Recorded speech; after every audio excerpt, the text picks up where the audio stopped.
Welcome to another Wednesday's Word. There's a story in Second Chronicles and in Second Kings that always makes me scratch my head. In it, you see Ahab, the king of Israel, who's a divided kingdom. So there's Jehoshaphat in the northern kingdom, Judah. Ahab is down south. Jehoshaphat's a faithful king. He's beginning to remove the high places. He's restoring true worship back to Judah. Ahab, though, is married to Jezebel. They have the 500 prophets of Baal that Elijah goes to battle with. He's a man who is ruthless and idolatrous.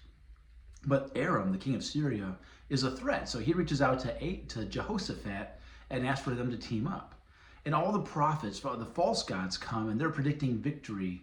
But Micah, the prophet of the Lord, comes and he says that this will not go well for Ahab. That if he goes against Aram, that he would be killed, the people of Israel will be scattered. But Ahab goes forward anyways. But he makes a strange request. He looks to Jehoshaphat and says, let's go to battle together. You wear your royal robes, I'll just dress like a common foot soldier. And Jehoshaphat agrees. Now, I wonder sometimes what was Jehoshaphat thinking? It doesn't seem to be very smart. Saying, okay, they're going to go after two kings equally. How about you just put the target on my back? I'll take all the heat. And then Jehoshaphat somehow is saved. People begin to realize the order from Aram was to take out Ahab. And so they all start swarming against the man in royal robes. But when they find out that that's Jehoshaphat, not Ahab, they back off. But one archer at random sends an arrow flying and it pierces Ahab's armor, goes right between the pieces of protection and takes his life. And what we're seeing here, and what I've got to think Jehoshaphat was knowing and believing, was that God's in control. That God has bigger plans than anything we can strategize. And so even though Ahab was being underhanded, Jehoshaphat must have known that God was the one who dictates their days. That if God wanted to call Jehoshaphat home on that battle, then Jehoshaphat was fine with it. If God wanted to give Jehoshaphat more days, then Jehoshaphat was fine with that also.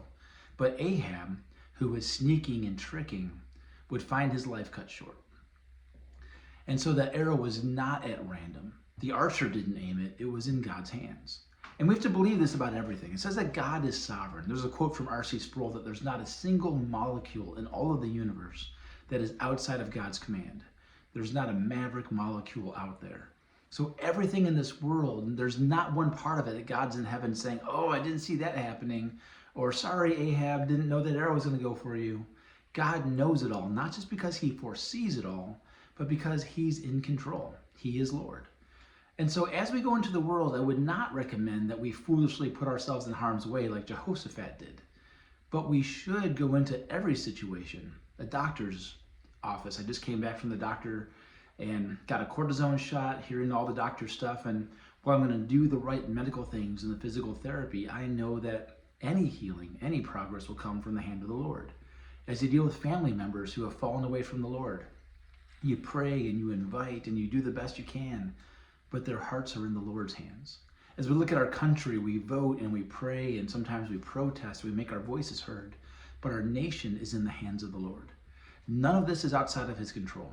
And so that should call us to work because God calls us to work, but also calls us to rest. The world is not on our shoulders.